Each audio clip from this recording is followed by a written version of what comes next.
Bữa nay tao thả 1000 con rắn vô trường, hù tụi nó teo dái luôn. Trời ơi, rắn rắn. Má ơi, cứu con. Đù má bò vô quần tao rồi bay ơi. Trời ơi má ơi, rắn đâu ra mà dữ thần vậy nè trời mấy đứa.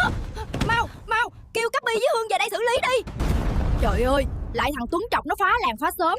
Tụi mày like và đăng ký kênh cho tao để tao xử lý nó. Thằng Cờ Hó Tuấn, mày đợi tao đó. 3, 2, 1. Ok, hoàn thành.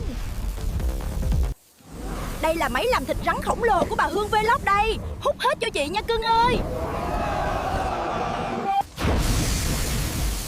Trời má ơi, thơm phức luôn á. Ngon quá trời quá đất luôn á trời. Nhờ thằng Tuấn Trọc mà có món ngon cho cả trường ăn. Tức thiệt, tao thả rắn vô hù tụi nó, giờ thành mồi cho con Hương qua đèo với con chuột cống hôi đó ăn luôn á trời.